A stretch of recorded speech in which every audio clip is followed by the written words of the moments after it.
नमस्कार, जय हिंद। आप सभी का फिर एक बार बहुत बहुत स्वागत है हमारे इस गणित बैच में, जिसमें मैं आपको सिखाता हूँ इंजीनियरिंग मैथमेटिक्स गेट के लिए। अगर आप गेट की प्रिपरेशन कर रहे हैं तो आपको पता है कि इंजीनियरिंग मैथमेटिक्स के ये जो 15 मार्क्स है वो कितना इंपॉर्टेंट है, और इन्हीं 15 मार्क्स को हम कवर करने जा रहे हैं इस सीरीज़ के ज़रिए। तो अगर आप नए हैं तो फटाफट से हमारे साथ जुड़ जाइए। आइए आज के इस टॉपिक में आगे बढ़ते हैं।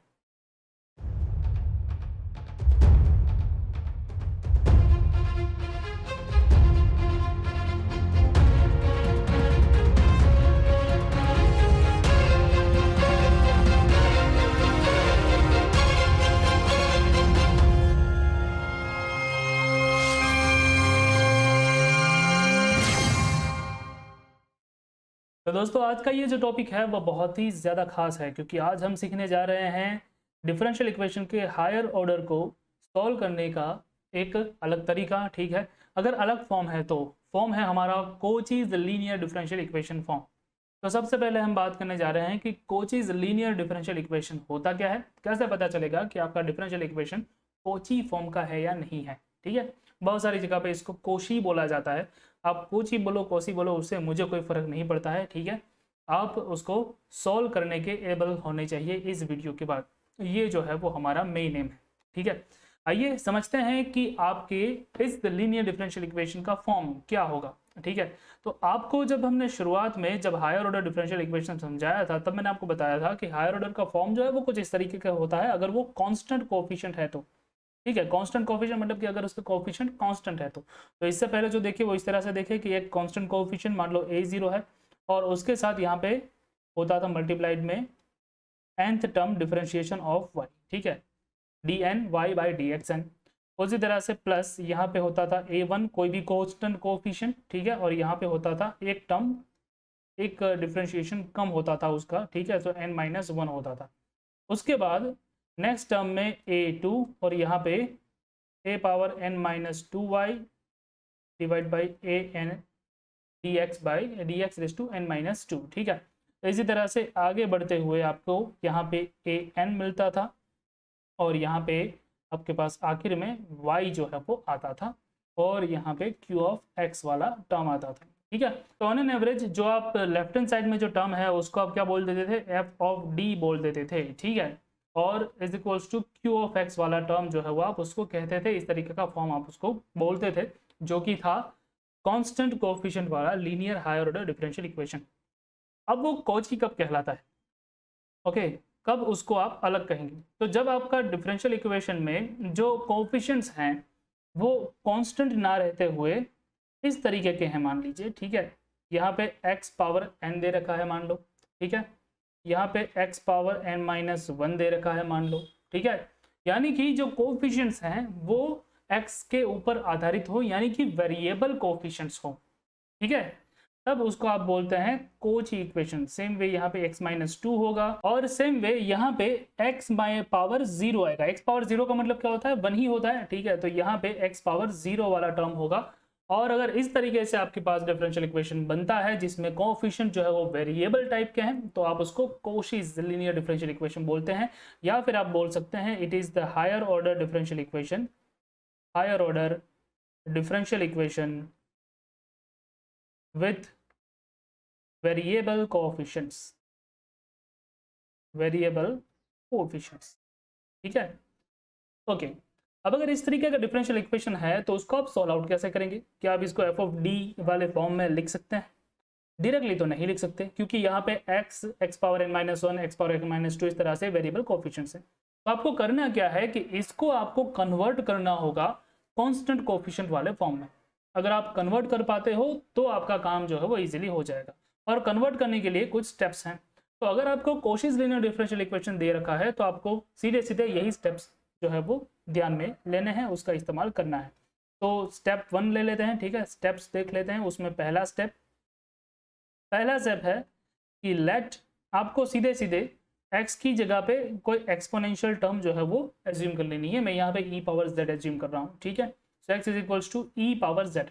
इसका मतलब क्या हुआ कि z इज इक्वल्स टू हो जाएगा क्या, z is equals to log x हो जाएगा, मतलब कि z is equals to log x मैंने एज्यूम कर लिया है। ओके, अब जब आप इसको डिफ्रेंशिएट करोगे तो आपको एक नई चीज़ देखने को मिलेगी। ओके, अब बहुत सारे एजुकेटर्स यहाँ पे इसको एक्सपांड करके मतलब कि पूरा डिफ्रेंशिएट करके नहीं दिखाते हैं। ओके, लेकिन मैं आपको दिखाऊंगा, क्योंकि क्या होता है कि रट्टा तो सब लोग जो है वो मरवाते ही हैं। सब लोग कहते हैं कि सीधे सीधा इसको इस तरह से याद रख लो। ओके, लेकिन इसके बाद क्या होता है वही इंपॉर्टेंट चीज़ है। ओके, चलिए अगर हम दोनों और डिफ्रेंशिएट कर दें, यहाँ पे जैसे कि मैं dz/dx ले लूँ। ओके, और तो यहाँ पे डिफ्रेंशिएशन क्या होगा, log x का हो जाएगा 1/x। अब आपके पास जो डिफरेंशियल इक्वेशन होता है उसमें एक टर्म तो आती ही रहती है, ठीक है, ये होता है dy/dx मान लो, ठीक है। तो dy/dx जो है वो डिफरेंशियल इक्वेशन में आएगा ही आएगा। dy/dx को आप ऐसा भी लिख सकते हैं कि dy/dz, ओके, इनटू dz/dx लिखा जा सकता है ना, ठीक है। अब dz/dx जो है उसकी वैल्यू तो है आपके पास, ये रही। Okay, so it will be dy/dx is equals to, यहाँ पे dy/dz तो था ही आपके पास, और यहाँ पे ये आ गया 1/x। ओके, और ये जो 1/x है वो अगर आप उसको लेफ्ट हैंड साइड जाने देते हैं तो इस तरह से मिलेगा x dy/dx is equals to dy/dz। ठीक है, आपको एक चीज़ पता है कि जब आपके पास d/dx होता है तब आप उसको लिखते हैं कैपिटल D। ओके, अब राइट हैंड साइड देखेंगे तो आपके पास d/dz है, d/dz भी है, ठीक है। उसकी जगह पे आप कुछ जो है वो नया जो टर्म है उसको एज्यूम कर लीजिए, ठीक है। तो कोई भी एज्यूम कर सकते हो आप। यहाँ पे मैं थीटा एज्यूम कर रहा हूँ, ठीक है। अलग अलग बुक्स में अलग अलग जो है वो नोटेशन दिए जाते हैं, किसी जगह पे कैपिटल T दिया जाता है, किसी जगह पे Q दिया जाता है। आप जो चाहो वो एज्यूम कर सकते हो, वो आपके ऊपर है, ठीक है। मैं थीटा एज्यूम कर रहा हूँ, राइट। तो जब भी हम d/dz देखेंगे तब उसकी जगह पे थीटा हम लिखेंगे। ओके, तो आपको कंक्लूजन में क्या मिलता है वो जरा देखिए आप। कंक्लूजन आपको इस तरह से मिल रहा है कि x, जहां पे भी x और dy आपको दिखेगा आप उसकी जगह पे लिखोगे थीटा y, थीटा y, ठीक है। ओके, ये आपका कंक्लूजन हो गया। अब आप मुझसे सवाल करेंगे कि अगर कहीं पे इसके ऊपर वाला टर्म हुआ तो क्या करेंगे। इसका मतलब ये है अगर d²x²d² y है तो क्या लिखेंगे। ओके, चलिए उसका जवाब भी मैं आपको दे देता हूं। तो जैसा कि हमने देखा कि अगर x d/y है तो आपको थीटा y लिखना है, ठीक है। अगर x²d² है तो आपको लिखना होगा थीटा इंटू थीटा -1y, ठीक है। अब इसको भी आप वैसे ही प्रूव कर सकते हैं जैसे आपने ऊपर वाला जो टर्म है उसको प्रूव किया, राइट। तो उसका प्रूफ में मैं नहीं जा रहा हूँ, लेकिन इसी तरह से ये जो है वो भी प्रूफ हो सकता है, ठीक है, उसका भी प्रूफ हो सकता है। ओके, तो यहाँ पे सेम वे अगर ये है x³ d³ है तो theta, theta -1, theta -2 y। Okay, same way अगर 4 पावर है, 4 बार डिफरेंशिएशन है, ठीक है, तो यहाँ पे भी 4 टर्म इस तरह से आएगी, ठीक है। इसी तरह से अगर n टर्म है तो आपको इस तरह से n बार जो है वो करते जाना है, राइट। जनरली हमारे पास 3 पावर तक होते हैं। ओके, तो यहीं तक जो है वो हमको करना होता है, जनरली यही देखा गया है। 4 पावर जो है वो बहुत ही कम बार आई है, 4 बार डिफ्रेंशिएशन फोर्थ ऑर्डर जो है वो बहुत ही कम बार देखा गया है, ठीक है। तो इस तरह से जो आप कर सकते हैं। हम एक एग्जाम्पल के जरिए आपको बताते हैं कि इसमें करना क्या होता है आगे, ठीक है। लेकिन आगे का स्टेप क्या होगा आपका, ये तो था आपका स्टेप 1, ठीक है, ये था आपका स्टेप 1। तो स्टेप 1 करने के बाद आपको ये जो है इसको आप स्टेप 2 कंसिडर कर लीजिए, ठीक है। ये आपका स्टेप 2 है, जहाँ पे भी इस तरीके की टर्म दिखती है उसको आपको रिप्लेस कर देना है। ओके, तो स्टेप 3 में आपको क्या कर लेना है, स्टेप 3 में आपका इक्वेशन कन्वर्ट हो जाएगा किसमें, लीनियर कांस्टेंट कोएफिशिएंट वाले इक्वेशन में। Okay, so now solve the equation according to previous methods, simple, ठीक है। आपकी जो भी प्रीवियस मेथड्स हमने आपको समझाई है उसी के हिसाब से आपको अपने इक्वेशन को सॉल्व करना है, जिससे आप कांस्टेंट कोएफिशिएंट वाले इक्वेशन को सॉल्व करते थे। एग्जाम्पल देखते हैं। तो ये है आपका पहला एग्जाम्पल में है x² y" -20y is equals to 0 आपको दे रखा है। ओके, इसको सॉल्व आउट करने के लिए आप इसको पहले अपने फॉर्म में ला दीजिए। तो ये होगा x² d² y, ठीक है, -20y इज इक्वल्स टू 0 लिख सकते हैं ऐसा, बिल्कुल लिखा जा सकता है। तो ये होगा x² d² -20y is equals to 0 भी लिख सकते हो। या फिर उसको वैसे ही रहने दो तो भी कोई फर्क ज़्यादा पड़ेगा नहीं। ओके, चलिए अभी देखते हैं आपको करना क्या है। तो स्टेप 1 में क्या था, आपको स्टेप 1 के मुताबिक put x is equals to e power z आपको लिख देना है। ओके, तो इससे क्या होगा कि आपके जहाँ पे भी आपके एक्स स्क्वायर डी स्क्वायर आप देख रहे हो, x square d square y आप देख रहे हो, वहाँ पे आप लिख सकते हो theta into theta minus 1 y. Okay, चलिए तो आप उसको सब्सटीट्यूट कर दीजिए तो आपको क्या आंसर मिलेगा। सो दैट पहला आपका हो जाएगा theta into theta minus 1 y. Okay, और माइनस यहाँ पे आप देख सकते हो 20 वाई है तो वो वैसा का वैसा ही रहेगा, is equals to 0। Okay, y जो है वो कॉमन आ जाएगा और यहाँ पे अंदर जो है वो मल्टीप्लिकेशन आप कर सकते हैं, तो अंदर बच जाएगा theta square minus theta. Okay, theta square minus theta minus 20 और वाई जो है वो बाहर आ गया। ओके, तो आपका इक्वेशन बन गया इस तरह से कि theta square minus theta minus 20 y is equals to 0। Okay, ये हो गया आपका इक्वेशन। अब आप ज़रा देखेंगे तो ये कुछ ऐसा ही दिख रहा है।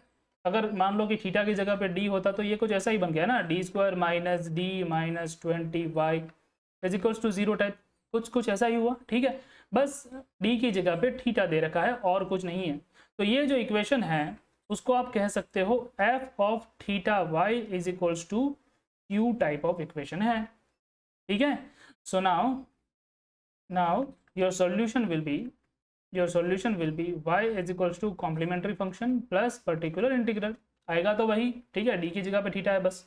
ओके, तो कॉम्प्लीमेंट्री फंक्शन ही आपका यहाँ पे सॉल्यूशन आएगा क्योंकि q जो है वो 0 है तो पर्टिकुलर इंटीग्रल 0 हो जाएगा, q is 0। Okay, that's why particular integral 0 हो जाएगा। सो कॉम्प्लीमेंट्री फंक्शन के लिए आपको ऑक्सिलरी इक्वेशन चाहिए होगा जो कि होता है f of theta is equals to 0। तो मतलब है कि theta square minus theta minus 20 is equals to 0। और इसका सॉल्यूशन आप कैसे कर सकते हो, ये है माइनस 20। ओके, तो ये हो जाएगा थीटा माइनस 5 थीटा प्लस 4। ठीक है, चलिए तो theta minus 5 is equals to 0 आएगा या तो फिर theta plus 4 is equals to 0 आएगा। तो मतलब है कि थीटा इज इक्वल्स टू या तो प्लस 5 आंसर है आपका एक, या तो theta is equals to minus 4 जो है वो एक आंसर है। तो आपके रूट्स जो हैं वो कैसे हैं, roots are real and distinct. ठीक है, देखिए बाकी के रूल वैसे ही है जैसा हमने पहले किया था, roots are real and distinct. तो जब रियल एंड डिस्टिंक्ट रूट होते हैं तो आपका कॉम्प्लीमेंट्री फंक्शन क्या होता है, तो आपका जो कॉम्प्लीमेंट्री फंक्शन है वो होगा इस तरह से c1 e raise to m1x plus c2 e raise to m2x। अब अगर आपने यहाँ पे मेरी तरह x लिख दिया तो आपने गलती कर दी। क्यों गलती कर दी, क्योंकि x तब आता है जब आपका d हो। ठीक है, जब आपके इक्वेशन में d हो, कैपिटल D हो, और कैपिटल D का मतलब होता है d by D x. Okay, तब x आता है यहाँ पे, जब x के रिस्पेक्ट में डिफरेंशिएशन हो तब कॉम्प्लीमेंट्री फंक्शन में x आता है। ओके, यहाँ पे थीटा है जो कि है d बाई डी जेड। तो आप मुझे बताइए कॉम्प्लीमेंट्री फंक्शन में क्या आएगा, z आएगा एग्जैक्टली। ठीक है, तो यहाँ पे ये चीज बहुत ही इंपॉर्टेंट है, बहुत ही इंपॉर्टेंट। ठीक है, यहाँ पे z आएगा, डोंट फॉरगेट दिस। ठीक है, चलिए तो ये हो गया आपका इक्वेशन। ओके, इसको आप सोल्व आउट कीजिए तो c1 e raise to m1 क्या होगा, इसको आप m1 बोल दो और इसको जो है आप m2 बोल दो। ठीक है, तो वो हो जाएगा plus 5z plus c2 e raise to minus 4z। ठीक है, अभी आपको पता है कि now x is equals to e power z है। ठीक है, दोनों ओर अगर आप 5 से जो है वो 5 पावर करेंगे, सॉरी, तो दोनों ओर 5 पावर करेंगे तो इस तरह से मिल जाएगा, और दोनों ओर -4 पावर करेंगे तो इस तरह से मिल जाएगा। ठीक है, तो इस तरह से आपको दोनों की वैल्यू मिल गई है। सो आपका कॉम्प्लीमेंट्री फंक्शन आखिर में हो जाएगा इस तरह से, c1 e raise to 5z की जगह पे आप लिख सकते हो x पावर 5 और c2 x पावर -4। ठीक है, तो ये हो गया आपका कॉम्प्लीमेंट्री फंक्शन और यही है आपका y भी। तो यही है आपका y is equal to complementary function करने पर तो सॉल्यूशन मिल जाएगा। ठीक है दोस्तों, तो किया क्या है हमने, किया वही है जो आपको हमने स्टेप्स में बताया है। ठीक है, पहला स्टेप, ठीक है, क्या होता है कि आपको x is equal to e power z रखना है, उससे आपके जो भी एक्स डी है एक्स स्क्वायर डी स्क्वायर है, एक्स क्यूब डी क्यूब वाली जो टर्म है वो इस तरह से जो है वो कन्वर्ट हो जाएगी। ठीक है, एक बार टर्म को कन्वर्ट करने के बाद आपको उसे इक्वेशन में रख देना है, तो आपका इक्वेशन जो है वो बदल के इस तरीके का हो जाएगा। ठीक है, f of theta y is equal to q, और उसको आपको देखना है कि क्यू की वैल्यू क्या है, उसके हिसाब से सी एफ और पी आई उसमें से जो भी फाइंड करना है। यहाँ पे सिर्फ और सिर्फ सी एफ फाइंड करने की जरूरत पड़ेगी। आपने रूट्स फाइंड किए, रूट्स के हिसाब से आपको सी एफ मिल गया और आपका आंसर जो है वो आ गया। ठीक है, एक चीज़ बहुत ही ज़्यादा याद रखनी है कि यहाँ पे सी एफ में इस जगह पे एक्स नहीं बल्कि जेड आ रहा है। ठीक है, क्योंकि आपके डिफरेंशियल इक्वेशन में डी बाई डी जेड वाली टर्म होगी। बहुत ही इंपॉर्टेंट चीज़ ये जो है वो काम की है, राइट। तो इस तरह से आपका इक्वेशन जो है वो सॉल्व आउट होता है। आइए अगला एग्जाम्पल देखते हैं और डिटेल में थोड़ा सा इसको समझते हैं। तो ये रहा हमारा अगला क्वेश्चन। इसमें आपको दे रखा है x square d square minus x d plus 2y is equals to 6। ठीक है, तो आपको करना तो वही है, स्टेप्स तो वही फॉलो करना है। आपको समझ में आ गया कि भाई हाँ, यहाँ पे एक्स स्क्वायर डी स्क्वायर है, यहाँ पे एक्स डी है, तो मतलब कि ये जो है वो वेरिएबल कोएफिशिएंट्स हैं, तो ये कोची वाला फॉर्म है। ओके, और भी ज़्यादा कैसे पता चलेगा कि एक्स की पावर जो होगी वही यहाँ पे डी की पावर होगी, यहाँ पे एक्स की पावर, यहाँ पे डी की पावर सेम आएगी। ठीक है, उससे भी आपको अंदाज़ा हो जाएगा, पता चल जाएगा। ठीक है, चलिए, so now let x is equals to e power z।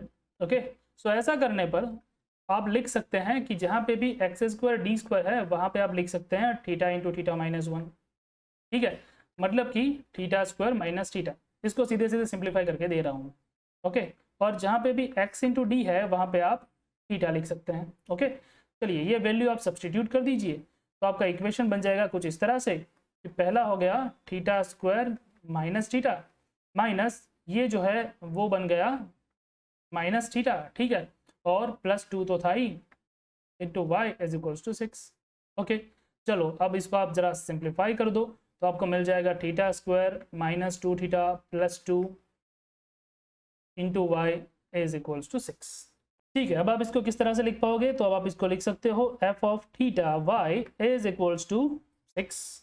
ठीक है, लिखा जा सकता है, तो इज इक्वल टू क्यू लिख सकते हो। ठीक है, और यहाँ पे क्यू की जगह पे 6 है, दैट्स इट। ओके, तो ये इस तरीके का फॉर्म आपका मिल गया है, कांस्टेंट कोएफिशिएंट वाला फॉर्म मिल गया आपको। तो आपका सॉल्यूशन क्या होगा, y is equals to complementary function plus particular integral, और पर्टिकुलर इंटीग्रल भी यहाँ पे आएगा क्योंकि यहाँ पे आपको 6 दे रखा है क्यू की जगह पे, राइट। चलिए, तो आपको पहले कॉम्प्लीमेंट्री फंक्शन फाइंड आउट करना होगा, उसके लिए आपको ऑक्सिलरी इक्वेशन चाहिए, तो वो होगा f of theta is equals to 0, right. तो ये है theta square minus 2 theta plus 2 is equals to 0। अब ये डायरेक्टली तो सोल्व होगा नहीं, इसलिए आपके पास रूट्स ऑफ इक्वेशन वाला फॉर्मूला है। तो नाउ रूट्स ऑफ इक्वेशन वाला फॉर्मूला क्या होता है, theta is equals to minus b plus और minus under root b square minus 4ac divide by 2a। ठीक है, चलिए, तो यहाँ पे आप अगर इसको कंपेयर करेंगे तो किस तरह से कंपेयर करना है ज़रा देख लीजिए ध्यान से। ठीक है, a theta square plus b theta plus c is equals to 0 वाले इक्वेशन से इसको कंपेयर कर लेना है। तो आपका ए जो है वो आ जाएगा 1, बी जो है वो आ जाएगा -2 और सी जो है वो आएगा 2। ठीक है, और यही सारी वैल्यूज़ जो है वो इस इक्वेशन में आपको रख देनी है, राइट। तो चलिए रख देते हैं वैल्यूज़। तो आपका थीटा हो जाएगा theta is equals to minus b जो है वो है -2 प्लस और minus under root b is -2 square -4 into 1 into c जो है वो है +2। ठीक है, डिवाइड बाई 2 इंटू यहाँ पे आएगा 1। ओके, तो ये बगैर माइनस माइनस +2 प्लस और माइनस अंडर रूट। ठीक है, आपको मिल गया यहाँ पे 4 माइनस 8 मिल जाएंगे और यहाँ पे डिवाइड बाई 2 हो जाएगा। तो 2 प्लस और minus under root -4 divide by 2, और जब नेगेटिव नंबर का रूट आता है तब क्या होता है, उसका रूट निकाल दो और आई आपको लिखना पड़ेगा। ओके, तो ये हो गया, 2 हर जगह से कैंसिल हो जाएंगे, तो 1 प्लस और माइनस आई। ओके, मुझे बताइए कौन से रूट हैं, तो roots are complex and same root हो गए या अलग अलग हो गए, अलग अलग रूट होंगे। ओके, पहला रूट होगा 1 प्लस और माइनस आई, दूसरा रूट होगा पहला रूट होगा 1 प्लस आई, दूसरा होगा 1 minus i. Okay, complex and distinct root है ये। Okay, right. तो जब कॉम्प्लेक्स और डिस्टिंक्ट रूट होते हैं तब हम उसको कंपेयर कर लेते हैं a प्लस और माइनस आई बी से, ठीक है। तो इस तरह से आप उसको कंपेयर कर सकते हैं a प्लस और माइनस आई बी के साथ, और उससे आपका कॉम्प्लीमेंट्री फंक्शन इस तरह से बन जाएगा, ठीक है। क्या होगा आपका complementary function e power a x c1 cos bx plus c2 sin bx। अब अगर आपने मेरी गलती पकड़ ली है तो बहुत बहुत अच्छी बात है, ठीक है। क्या गलती? जैसा मैंने आपको पहले बताया था, यहाँ पे x की जगह पे z आएगा। मैं x क्यों लिख रहा हूँ, ठीक है, जानबूझ के इसलिए लिख रहा हूँ ताकि आपको जो है वो समझ में आए कि ये गलती नहीं करनी है, राइट। ओके, यहाँ पे सारी जगह पे z आपको लिख देना है x की जगह पे। ओके, चलिए, तो आप जो है वो ये वैल्यूज रख दीजिए। तो e पावर, ओके, ये कैपिटल B यहाँ पे आएगा। ओके, तो e पावर ए जेड, ठीक है। तो a क्या होगा, a क्या होगा, यहाँ पे आप कंपेयर कर सकते हो। जो a है वो आएगा 1, ओके, और b है वो भी आएगा 1। कंपैरिजन से आपको पता चल ही जाएगा, ठीक है। So that c f is nothing but e power z c1 cos z plus c2 sin z, ठीक है आसान ये। ओके, अब आप देख सकते हो कि नाउ आपके पास क्या है कि e power z is equals to, तो x हो गया, ठीक है, और and z is equals to क्या हो जाएगा, log x हो जाएगा, ठीक है। तो ये जो वैल्यूज है वो आप ऊपर इक्वेशन में रख दीजिए, तो आपका CF आ जाएगा इस तरह से। So that your CF will be equals to x, और यहाँ पे c1 cos log z plus c2 sin log x, sorry log x, okay, log x, right. चलिए, इस तरह से आपका कॉम्प्लीमेंट्री फंक्शन बन गया और वो आपको मिल गया है। इस तरीके की टर्म आती है तो आप ज़रा भी टेंशन मत लीजिए, क्योंकि ये टर्म जो है वो पॉसिबल है। ओके, ये आपका CF आ गया। अब हम PI देख लेते हैं कि किस तरह से होता है। सो PI को ढूंढने के लिए आपको क्या करना पड़ेगा, वही मेथड है जो हम अभी थोड़ी देर पहले करते थे, 1/f of theta q, sorry not y, q. Okay, चलिए, तो 1/f ऑफ थीटा, थीटा क्या है, f ऑफ थीटा ये रहा, ठीक है, ये है आपका f of theta, theta square minus 2 theta plus 2। Okay, तो रख दीजिए उसको, theta square minus 2 theta plus 2। Okay, और यहाँ पे q की वैल्यू है 6, राइट। अब q की वैल्यू 6 है, इसलिए वो 6 तो चलो कांस्टेंट है, बाहर आ जाएगा। 1/थीटा स्क्वायर माइनस 2 थीटा प्लस 2। अब आप मुझसे पूछेंगे कि इस वाले केस में क्या करना है, ये तो आपने कभी बताया ही नहीं, ठीक है। तो यहाँ पे अगर कुछ भी नहीं है तो आप लिख सकते हैं e पावर 0x, कर सकते हैं ना ऐसा, ओके, किया जा सकता है, ठीक है। e power 0z, sorry not x, ठीक है, 0z लिखना पड़ेगा। ओके, सो e पावर 0z जो है आप लिख सकते हो, क्योंकि ultimately e power 0 is 1। Okay, so e power 0 is 1। सो इसका मतलब ये हुआ कि आपको यहाँ पे क्या करना पड़ेगा, d की जगह पे पुट, d नहीं, यहाँ पे थीटा की जगह पे a पुट करना पड़ेगा, और ये जो a है वो ये रहा आपका, a का है आंसर 0। तो जहाँ पे भी आप थीटा देखो वहाँ पे 0 जो है वो सब्सटीट्यूट कर दो। ये हमारा पहला केस है पर्टिकुलर इंटीग्रल वाला, ठीक है। आपको याद होगा, अगर नहीं याद है तो प्लीज़ वो वीडियो एक बार देख लीजिए। ओके, तो यहाँ पे 6 आएगा, 1/ ये 0 का स्क्वायर माइनस 0 प्लस 2। ओके, और ये e पावर z तो 1 ही हो जाएगा, तो उसको मैं 1 लिख रहा हूँ, ठीक है। तो ये हो जाएगा 6 डिवाइड बाई 2, अल्टीमेटली आंसर आ गया है 3। तो particular integral is nothing but 3, ठीक है। चलो, आपको PI मिल गया, आपको CF मिल गया, आपको आखिर में क्या करना है, y is equals to CF plus PI लिख देना है। ओके, दोनों को मिलाओगे, जो आंसर होगा वो आपका फाइनल आंसर है। तो इसमें यहाँ पे +3 जो है वो ऐड होगा, और कुछ नहीं होगा, ठीक है। तो +3 ऐड करोगे, आपका आंसर बन जाएगा। तो मैं नहीं लिख रहा हूँ, वो तो आप कर ही सकते हैं इतना तो, ठीक है।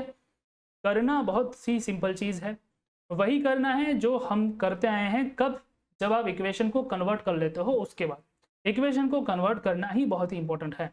तो वहाँ पे आपको x is equals to e power z लेना होगा, जहाँ पे d स्क्वायर एक्स स्क्वायर होता है आपको, वहाँ पे आप थीटा इंटू थीटा माइनस 1 लीजिए, जहाँ पे x इंटू डी है वहाँ पे थीटा लीजिए, इक्वेशन आपका कन्वर्ट हो जाएगा। और उसके बाद आपको CF ढूंढना है। CF ढूंढ लेने के वक्त, CF ढूंढते वक्त एक चीज़ आपको ध्यान रखनी है कि जहाँ पे x आप लिखते थे CF में, वहाँ पे z लिखना है।